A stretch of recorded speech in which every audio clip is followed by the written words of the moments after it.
नमस्कार, मैं गीता संधू गीता एस्ट्रो में आपका स्वागत करती हूँ। आज हम बात करेंगे 7th हाउस और 7th हाउस में आने वाले डिफरेंट प्लैनेट्स की, क्योंकि इसमें मैंने पिछले अभी अपने जो लास्ट वीडियो थे उसमें 7th हाउस और हाउस लॉर्ड्स को डिफरेंट हाउसेस के अंदर डिस्क्राइब किया था। तो because 7th house is most important house when you get married, when you get partnership and you start a life fresh with somebody who has his own ideas and own life. So there is a very big chance that life is not very smooth and there may be initial turbulence or it may be a disaster itself. तो 7th house में सबसे पहले अगर हम सन की placement देखते हैं, 7th house the coldest house, ये एक बहुत ठंडा घर है और यहाँ पर एक्चुअली अगर देखा जाए तो आपको एक पार्टनरशिप जब किसी के साथ शुरू करनी है तो वहाँ पर सबसे पहले आपकी एनर्जीज थोड़ा शांत हो, आपके अंदर अंडरस्टैंडिंग करने की कैपेसिटी हो, आपके थॉट्स जो है वो उबल के बाहर नहीं आ रहे हो, आप इतना ज्यादा एजिटेटेड नहीं हो, तभी जाकर के आप दूसरे इंसान को थोड़ा सा अपने साथ बैठ करके अंडरस्टैंडिंग डेवलप करने की प्रक्रिया को शुरू कर सकते हैं। तो यहाँ पर जिस तरीके का प्लैनेट बैठता है वो वैसी एनर्जी उस एनवायरनमेंट में दे देता है। ये घर ठंडा है, ये घर क्वीन जिसको हम वीनस के नाम से जानते हैं। तो यहाँ पर वीनस के एनवायरनमेंट में जब सन की प्लेसमेंट होती है तो कैसा इम्पैक्ट आता है। सन एक हॉट प्लैनेट है तो उसका एक अपना स्वभाव है जिसको हम कह सकते हैं ईगो, और सन को डेबिलिटेशन पॉइंट दिया गया है अपने से 7th में। सन एग्जॉल्टेड होते हैं अपने से 7th फर्स्ट हाउस में, एरी साइन के अंदर सन एग्जॉल्टेड होते हैं। तो स्थान का जो इन्वायरमेंट है वो सन के लिए डेबिलिटेटेड है। अब साइन क्या होगा ये और बात है, तो उसका अलग ही इम्पैक्ट आएगा, बट हाउस वाइज सन यहाँ पर डेबिलिटेटेड हो। तो डेबिलिटेटेड सन है, अब वो सन डेबिलिटेटेड तो है, उनके अंदर ईगो उतनी नहीं है लेकिन फिर भी थोड़ी शैलोनेस आप देख सकते हैं। और यहाँ पर सन थोड़ा टिमिड हो जाते हैं। आपने बहुत बार देखा होगा हैंडपैक्ड हस्बैंड है, वो है तो लेकिन अपने वाइफ है उसके कमांड में रहते हैं। अब राजा जो है ना यहाँ पर अपनी पूरी रॉयल्टी वगैरह तो है लेकिन उनका जो एक तेवर है, तेज है, जो इतना पैराफेरनेलिया होता है एक राजा का, तामझाम दुनिया भर के लोग हैं, क्योंकि राजा की शोभा तो उसके अपने दरबार में, सन इज किंग, तो उसके दरबार में है। पर जब वो दरबार से घर आता है तो यहाँ पर उसको उस तरीके से रहना है जैसे उसकी रानी उसको रखना चाहती है। चाहे राजा दशरथ की ही आप बात ले लें कि उनका इतना साम्राज्य था, सब कुछ था, लेकिन रानी कैकेयी ने उनको अपने पीछे लगा रहा। कितने बड़े बड़े ब्यूरोक्रेट्स हैं, ऑफिसर्स हैं, जो कुछ भी है, उनका अपना एक एम्पायर है, एक अपना रेल्म है, लेकिन जब वो घर में आते हैं तो फिर उनको घर के दायरे में अपने आप को बदलना पड़ता है। वो तेजी, वो गर्मी, वो आक्रामक स्वभाव, आपको इस घर में अपनी क्वीन के अलाइनमेंट में रहना पड़ता है, अदरवाइज यहाँ पर प्रॉब्लम आ सकती है। तो इस घर में सन के आने से माहौल ऐसा होता है कि हस्बैंड इंटरफेयरिंग भी है, अपनी बात भी रखना चाहता है लेकिन टिमिड भी है। तो ये सारी एनर्जीज उसके अंदर के डिजायर्स हैं वो बहुत सारी आपको कई बार इस घर में उथल पुथल कर देती। राजा का जो यानी सन का एक पर्सनल रिलेशनशिप में रोल देखा गया है कि इज वेरी लस्टिक। तो वो चीजें भी इस वजह से वो अपने वाइफ के पीछे या स्पाउस के पीछे घूमना और ये सब चीजें हम देखते हैं। अगर ये मेल है तो ऐसा होगा और अगर फीमेल है तो वो बड़ी डोमिनेटिंग और डिमांडिंग और कमांडिंग इस तरीके के नेचर की हो सकती। सन का इस घर के साथ बहुत अच्छा संबंध नहीं होता। मून की प्लेसमेंट 7th हाउस में वो भी बहुत ज्यादा वेलकम नहीं है, बिकॉज यहाँ पर मून का जो वेरिएशंस है उसके टेम्परामेंट के, वो उसकी घटते बढ़ते स्वभाव के साथ में रिफ्लेक्ट होते हैं। जैसे मून कहते हैं 15 डेज फुल मून है, 15 डेज डिटेरिएट होते होते नो मून की स्थिति में आ जाते हैं। तो माइंड जो है ना, माइंड का जो टेम्परामेंट है इस पर्सन का वो बहुत वेरी करता है, वो एक जैसा नहीं रहता। हाँ, ये बात और है कि इस पर्सन का जो पार्टनर है वो बहुत ब्यूटीफुल होगा, वो अपनी विजडम है, उसकी नर्चरिंग एंड केयरिंग कैपेसिटीज हैं, दे आर देयर, पर उसको अटेंशन भी चाहिए, क्योंकि किंग एंड क्वीन ये दोनों प्लैनेट जो है अटेंशन सीकर हैं। लेकिन मून के होने से यहाँ पर कई बार आपके लाइफ में मदर का इंटरफेरेंस भी देखा जा सकता है। जैसे कि 7th हाउस में अगर सन का होता है तो फादर का इंटरफेरेंस भी देखा जा सकता है, और जो पार्टनर है उसका कुछ रिलेशनशिप गवर्नमेंट के साथ में या फिर एक अच्छे बैकग्राउंड के साथ में भी देखा जा सकता है, क्योंकि सन अपने साथ एक रॉयल्टी कैरी करता है, ऐसे ही मून अपने साथ एक रॉयल्टी कैरी करता है। लेकिन मून के जो फ्लक्चुएशंस हैं नेचर में, स्वभाव में, उनके कंडक्ट में, वो भी हमेशा वेरी करते हैं। इसकी वजह से लाइफ थोड़ी डामाडोल रहती है। अब मून जो है लिक्विड है, पानी जैसा स्वभाव है। अगर मून का यहाँ पर जो यहाँ का जो लॉर्ड है अगर किसी दूसरे प्लैनेट के साथ में बैठे हैं तो ये कुछ ना कुछ उनका स्वभाव भी अपने साथ में ले लेते हैं, अडॉप्ट कर लेते हैं। और अगर ये मून के साथ में मार्स है तो बहुत ज्यादा वोलेटाइल स्थिति हो जाती है। मून के साथ राहु है तो बहुत डाउटफुल कैरेक्टर के हो जाते हैं और उनकी पर्सनालिटी भी ऐसी हो जाती है। एक्स्ट्रा मैरिटल अफेयर की भी संभावनाएं बढ़ जाती हैं। मून के साथ केतु है तो लाइफ में स्पिरिचुअलिटी अगर आप फॉलो कर रहे हैं तो आपका ये लाइफ बढ़िया रहता है, अदरवाइज इस घर में परेशानियां बढ़ जाती हैं। सो अब हम बात करते हैं मरक्यूरी की। मरक्यूरी इस घर में आने से थोड़ा सा पार्टनर जो है वो पढ़ा लिखा तो होगा, गुड लुकिंग होगा, बहुत व्यवहार कुशल होगा, बातचीत करने में बहुत अच्छा होगा, फाइनेंशियल उसकी अंडरस्टैंडिंग है और इन्वेस्टमेंट है उनकी तरफ उसका ध्यान भी अच्छा होगा। लेकिन यहाँ पर कभी कभी डुअलिटी और मल्टीप्लिसिटी का भी आ जाता है। तो अगर अलाइनमेंट किसी और तरीके से हो रही है, जैसे कि ये पर्सन स्टूडियस बहुत है, अपना उसका पढ़ने लिखने का शौक है या वो बिजनेस में है तो बात और है। अदरवाइज इस तरीके के लोगों का बाहर की तरफ दुनिया में रुझान भी देखा गया है। तो मरकरी वैसे स्वभाव में अच्छा है, व्यवहार कुशल है। मरकरी का होना 7th हाउस में क्योंकि वीनस के साथ फ्रेंड रिलेशनशिप है, लेकिन कई बार इसकी बचकानी हरकतों की वजह से अगर मरकरी की डिग्निटी अच्छी नहीं है। मरकरी भी एक ऐसा प्लैनेट है जो दूसरे प्लैनेट के साथ बैठ करके उनकी गुण और स्वभाव को ग्रहण कर लेता है। तो यहाँ पर भी मरकरी अगर इंडिपेंडेंट है तो वो इतना रिजल्ट ओरिएंटेड नहीं है। जैसे जैसी दशा आएगी, टाइम आएगा, रिलेशन आएगा, वो वैसा रिफ्लेक्ट करेगा। लेकिन अगर वो किसी और प्लैनेट के साथ बैठा हुआ है तो वो उसके गुण को धारण कर लेता है। तो अगर मेलेफिक्स के साथ बैठा है तो वो बहुत मेलेफिक हो जाता है, और अगर बेनिफिक के साथ बैठा हुआ है तो बहुत अच्छा हो जाता है। अब हम बात करते हैं मार्स की। मार्स जो कि 1st हाउस का लॉर्ड है और 7th में जब आकर के बैठता है तो यहाँ पर ये पर्सन आपकी जो फिजिकल डिमांड्स हैं या फिजिकल चैलेंजेस हैं उनको लेके आता है। मार्स का जो टेम्परामेंट है वो यहाँ पर आकर के उतना गर्म नहीं रहता, लेकिन यहाँ पर डिसिप्लिन बहुत मांगता है। तो मार्स को यहाँ अगर हम देख रहे हैं कि इस पर्सन की कई बार जो फिजिकल रिक्वायरमेंट है वो भी बहुत लो होती है या कम होती है, क्योंकि हम इसमें मार्स भी एक बहुत कोल्ड उसमें आ गया। जैसे हमने सन को देखा कि ये यहाँ पर एनवायरनमेंट कोल्ड है, और मार्स को अगर कोल्ड एनवायरनमेंट मिलता है तो वो अपनी एनर्जीज को कंट्रोल करता है। वैसे भी 7th हाउस का मार्स जो है ना वो मंगलिक तो स्ट्रॉन्ग बनाता है कि इस पर्सन को, लेकिन इस पर्सन के जो टेम्परामेंट है, नेचर है, वो अपनी लाइफ में सेक्सुअलिटी को लेकर के इतने स्ट्रॉन्ग नहीं होते हैं और वो विजडम से भरपूर होते हैं। काम करने में अपनी लाइफ के फोकस को, टारगेट को वो अचीव करना चाहते हैं। तो ये जो मार्स का पोजीशन है 7th हाउस के साथ में, अगर और प्लैनेट्स हैं साथ में तो और बात है। अदरवाइज अकेले मार्स और वीनस की जब एनर्जी मिलती है तो ये एक बैलेंस को खराब करता है, बिकॉज ये बहुत स्पीड में चलने वाला प्लैनेट। और जब ये यहाँ पर आता है तो इसमें इसका पार्टनर जो है वो बहुत एक्शन ओरिएंटेड, थोड़ा गर्म स्वभाव के, और बहुत सारा फोकस किसी भी एक साइड पर उनका रहता है। जिस भी राशि है, जैसे भी उसमें गुण है राशियों के स्वभाव का, तो उस तरीके से इस पर्सन की लाइफ में मार्स रिएक्ट करता है। तो मार्स का भी बहुत ज्यादा अच्छा इम्पैक्ट तो नहीं पड़ता है 7th हाउस के लिए, मंगलिक भी बनाता है और एक ये इम्बैलेंस क्रिएट करता है, क्योंकि मार्स को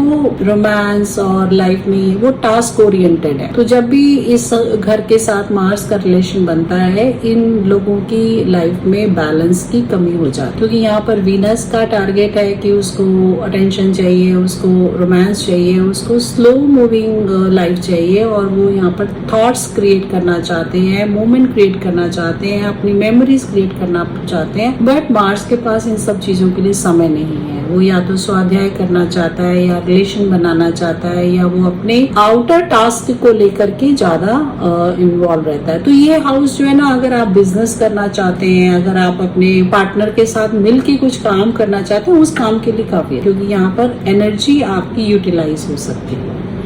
तो मार्स का इस तरीके, और मार्स यहाँ से लगन को देखता है, तो पार्टनर थोड़ा क्रोधी स्वभाव का भी हो सकता है। उसके माइंड में एकदम से जैसे फायर अटैक होता है, उस तरीके से इम्पल्सिव हो सकता है, वॉलेटाइल हो सकता है, हार्श हो सकता है। यहाँ पर जुपिटर का आना कैसा रहेगा? जुपिटर को देखिए एक ज्ञानवर्धक विजडम वाला प्लैनेट है, और वो जहाँ बैठते हैं उस जगह की एनर्जी है उसको बढ़ा देते हैं, एक्सपेंशन के कारक हैं। अब एक्सपेंशन किस चीज की हो रही है? यहाँ पर फिजिकल डिजायर्स हैं, यहाँ पर क्रिएटिविटी है, और यहाँ पर इंटीमेट मोमेंट्स हैं। तो जुपिटर जो है वो आपको पार्टनर तो बढ़िया देता है, वो बहुत रिस्पेक्टफुल होंगे, लर्नेड होंगे, नॉलेजेबल होंगे, बट साथ में पार्टनर की डिजायर्स भी बढ़ा। गुरु है, उसको शुक्र के घर में आने से एनर्जीज उनकी चेंज हो जाती हैं, और यहाँ पर उनकी डिजायर्स बढ़ जाती हैं। एक जुपिटर जो एक योगी और अध्यात्म और स्वाध्याय के साथ अपना जीवन अनुशासित रखते हैं, यहाँ पर उनको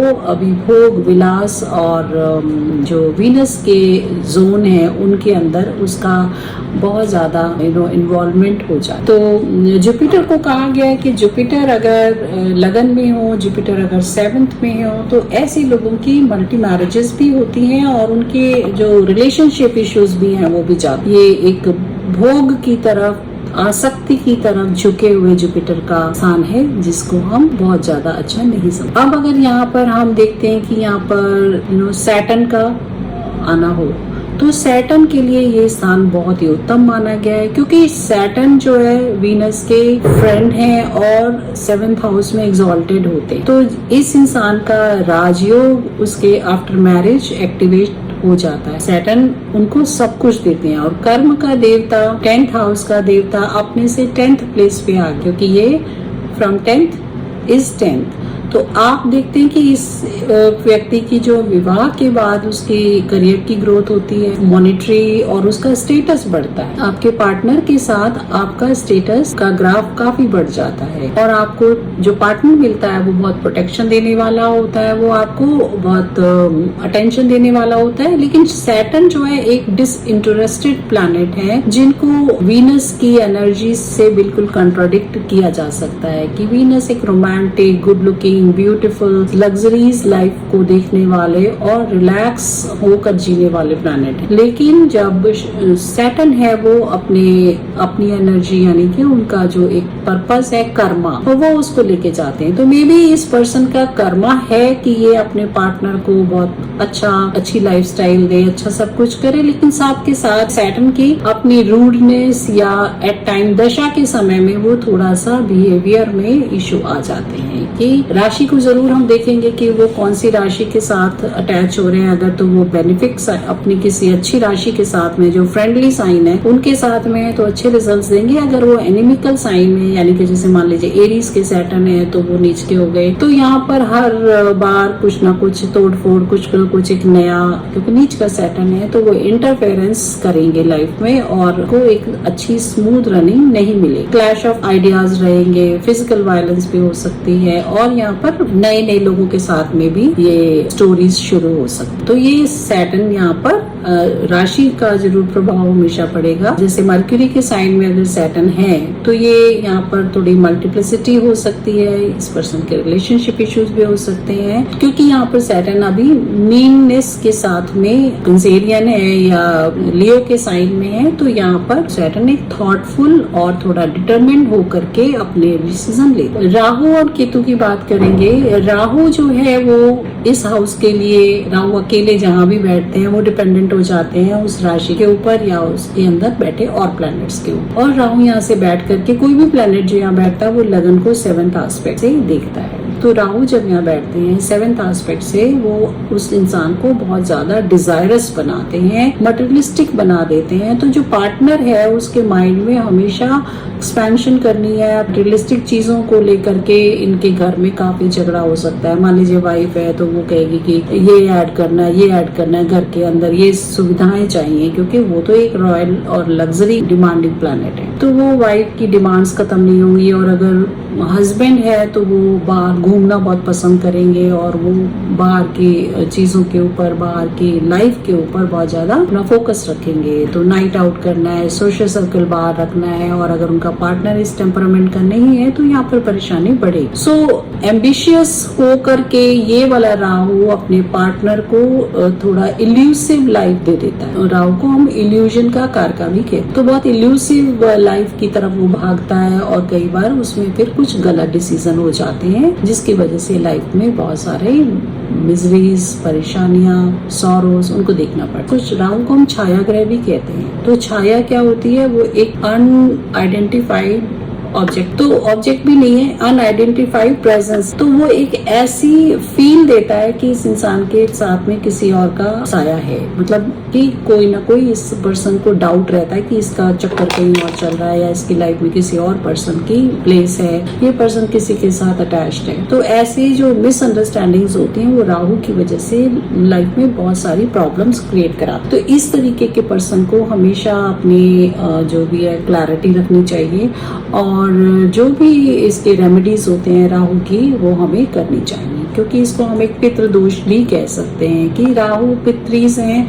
और पितरीज जहां पर भी अपनी पोजीशन लेती हैं राहु केतु के माध्यम से, उस पर्सन के साथ में उनका कोई ना कोई पेंडिंग इश्यूज होते हैं या फिर उनके उपाय बहुत जरूरी। केतु का आना यहाँ पर, एक वीनस केतु का combination is not a good combination, क्योंकि Ketu is just to give away everything और यहाँ से तो लाइफ शुरू हो। सो केतु डिटैचमेंट का कारक है। केतु हमारे कहते हैं कि जहाँ हेडलेस बॉडी, यहाँ पर सोच नहीं है। Rahu is head and Ketu is body, तो ये एक हेडलेस बॉडी है। इसको जस्ट सेंसेशन और फीलिंग्स होती हैं। और केतु भोग में लगना नहीं चाहता, वो वैराग्य की तरफ जाता है। वीनस है भोग का कारका, या वीनस भी ऐसे तो हम कहते हैं कि ये स्पिरिचुअल साइन, जैसे जो पाइसेस साइन है उसमें जाके एक्सॉल्टेड होती है।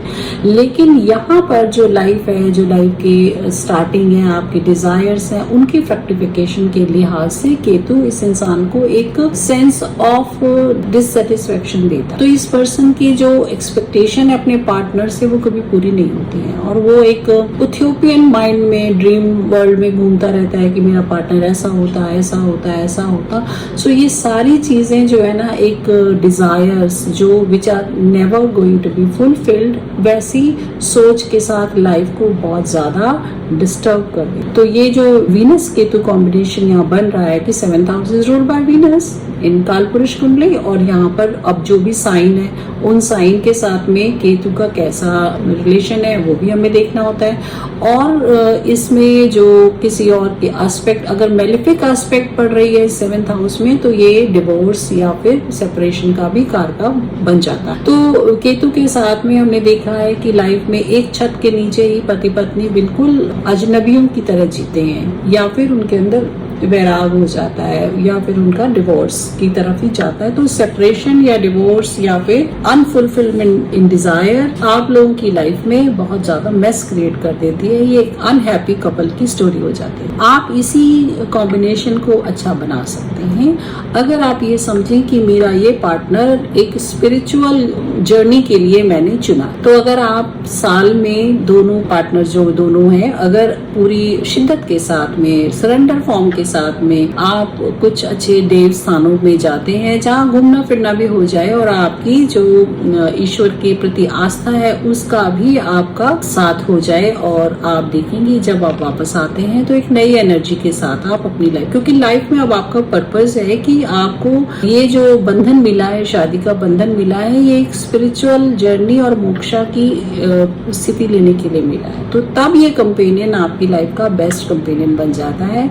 बहुत सारे लोगों को इस तरीके से हमने अपने रास्ते पर बहुत हैप्पीनेस के साथ में डाला है, क्योंकि डिजायर्स तो दो तरीके की होती हैं, एक काम की है और एक मोक्ष की। तो अगर आप भोग से हट करके वैराग्य की डिजायर को ही अपना लें और होना भी क्या होता है कि थोड़े सालों के बाद इंसान अपनी जिम्मेदारियां ही पूरी कर रहा होता है। वो आप अपने गोल को, अगर आपकी अंडरस्टैंडिंग ठीक है, आप उस गोल को समझते हुए कुछ अंडरस्टैंडिंग के साथ इस प्लैनेट को टेम करें तो ये बहुत ही अच्छी आपकी जर्नी निकल सकती है। तो इस तरीके से ये 9 प्लैनेट्स जो 7 फिजिकली विजिबल प्लैनेट हैं और इनविजिबल प्लैनेट है राहु केतु के फॉर्म में, ये इस 7th हाउस में इस तरीके की जर्नी का इंडिकेशन देते हैं। 7th हाउस की एक बड़ी ट्रिकी जो जर्नी है, इसको बहुत सारी अंडरस्टैंडिंग के साथ में और बहुत सारे कम्युनिकेशन के साथ में आप सही कर सकते हैं। इसके अंदर बहुत सारे प्लैनेट्स अगर ज्यादा हो जाते हैं तो भी ये घर बड़ा डिस्टर्ब रहता है, और अगर कोई प्लैनेट 2 प्लैनेट है 3 प्लैनेट है, वो भी अपनी एनर्जी के साथ अपनी दशा के टाइम में उथल पुथल देते हैं। तो कई बार जो आपकी हैप्पीनेस है, एक कंजुगल रिलेशनशिप है या आपकी मैट्रिमोनियल हैप्पीनेस है, इन चीजों के परिणाम आपको अच्छे नहीं मिलते हैं जब आपका ट्रांजिट किसी एंटी प्लैनेट का चल रहा हो। तो जब भी शादी का समय आता है, हम हमेशा इस चीज को फोकस करना चाहती हूँ मैं कि जब भी शादी का समय आ रहा है, आप हमेशा दशा जरूर देख कि बॉय एंड गर्ल की दशा जो है वो एंटी प्लैनेट्स की ना चल रही हो। अदरवाइज क्या फायदा कि शुरुआती समय ही उनका इतना टर्बुलेंट रहेगा, तो फिर उसकी कड़वी यादों के साथ बाकी यात्रा में अगर वो समय ठीक भी हो जाए तो क्या फायदा। तो जिससे कि स्टार्ट होते ही तो गुण अच्छे मिलने के बावजूद ऐसा होता है कि आपके गुण अच्छे मिल रहे हैं, आपके नेचर भी अच्छा मिल रहा है, पर आपकी जो दशा है वो मैच नहीं कर रही, वो अलाइन नहीं कर रही, तो आप इस मैरिज को सक्सेसफुल मैरिज नहीं बना पाते हैं in spite of all that. तो फिर ये होता है कि कुंडलियां मैच करने से कोई फायदा नहीं होता है। लेकिन ऐसा आप अपने अच्छे एस्ट्रोलॉजिस्ट के कंसल्टेशन के साथ अगर आप इस चीज को लेके चलते हैं तो दशा का निर्धारण जो है ना वो बहुत ही ज्यादा इम्पोर्टेंट फैक्टर बन जाता है फॉर द प्लेस। क्योंकि अगर आपकी अच्छे प्लैनेट की दशा चल रही है और शुरू के 5 साल 10 साल आपने अच्छे निकाल लिए, उसी पीरियड में आपके बच्चे हो गए, आपने उन लोगों को भी अपना टारगेट दे करके पालना शुरू कर दिया, और फिर ग्रेजुअली जब आपका अगर कुछ खटपट टाइम आया भी तो भी आप अपने आपस में एक अंडरस्टैंडिंग डेवलप कर चुके होते हैं और उस समय को संभाला जा सकता है। लेकिन अगर दशा स्टार्टिंग से ही, जैसे ही मैरिज हुई है उसी के महीने 2 महीने के अंदर आपकी दशा कोई ऐसी स्टार्ट हो गई जिसमें कि अंडरस्टैंडिंग का कोई स्कोप ही नहीं है, तो वो 8-10 साल 5 साल जो भी आपके जाने वाले हैं वो खराब अगर जा रहे हैं तो उसका कोई फायदा नहीं है। वो एक बिटर मेमोरीज क्रिएट करता है और बिटर एक्सपीरियंस करता है। कई बार देखा गया दशा की वजह से ही कोर्ट कचहरियां, जेल, मर्डर, ये सब कुछ हो जाते हैं। जो भी आजकल आप इस समय में देख रहे हैं वो सब पॉसिबल है बिकॉज आपके जो दशाओं का आपके माइंड पर बिल्कुल बहुत बड़ा असर होता है। आप किसी रूम में जा रहे हैं, उसमें इलेक्ट्रिसिटी बंद है, आपने जाके उसको ऑन किया तभी वो चलेगी। तो जब आप ऐसे किसी पीरियड में एंटर कर रहे हैं जहां पर वो स्विच प्रेस है जो आपको आइदर हीट देने वाला है या कूलिंग देने वाला है, तो आपको अब देखना है कि वो कौन सा समय आपके लिए हीटिंग का है। अगर आप विंटर में कूलिंग चला रहे हैं तो वो भी डिस्टर्ब करेगा, और अगर आप समर में और ज्यादा हीट वाले एनवायरनमेंट में जा रहे हैं तो वो भी खराब करेगा। तो ये आपको बहुत सावधानी के साथ में मैटर को डिस्कस करने की जरूरत होती है। हमारे हेल्थ इश्यूज भी आते हैं प्लैनेट के साथ में। तो अगर सन है तो इस इंसान को बहुत सारे इम्यूनिटी सिस्टम में भी प्रॉब्लम हो सकती है अगर उसका जो किसी राशि वगैरह के साथ में अलायंस अच्छा नहीं बन रहा है। मून है तो ऐसे अगर डिस्टर्ब साइन के साथ मून का रिलेशन बन रहा है तो ये इंसान डिप्रेशन में भी जा सकता है और बहुत टेम्परामेंटल भी हो सकता है। उसको हार्मोनल प्रॉब्लम्स हो सकती हैं, उसको यूट्रस से रिलेटेड, उसको अपने इंटरनल ऑर्गन्स हैं उनसे रिलेटेड इश्यूज हो सकते हैं, उसको यूटीआई हो सकता है अगर वहाँ पर वीनस एंड सैटर्न मौजूद हैं। तो ऐसे बहुत सारे प्लैनेट हैं जो आपको क्योंकि ये हमारे प्राइवेट पार्ट्स का है, प्रोडक्टिव ऑर्गन्स का है, प्लेस हमारे इंटीमेट रिलेशनशिप का है, तो ये जो भी प्लैनेट हैं इनसे रिलेटेड हेल्थ इश्यूज भी आ सकते हैं अगर आपके 6th हाउस की दशा चल रही हो या 6th हाउस इसको एस्पेक्ट करता हो। तो आशा है ये सारी चीजें आप एनालाइज कर पाएंगे। अब अपने चार्ट्स को देख करके मैंने पिछले वीडियोस में हाउसेस की एक पूरी सीरीज बनाई है, जिसमें ये 7th सीरीज चल रही है। अगर आप बाकी हाउसेस को भी अच्छी तरीके से पढ़ना चाहते हैं, सुनना चाहते हैं, तो आप पिछले वीडियोस को जरूर देखिए, और अगर आपको पसंद आते हैं तो उनको पढ़ करके, सुन करके आप उनकी जो है लाइक करें और शेयर करें। और अगर आप किसी खास टॉपिक के ऊपर वीडियो चाहते हैं तो वो भी जरूर मैसेज करें। आपको मिलती हूँ नए वीडियो के साथ, तब तक नमस्कार।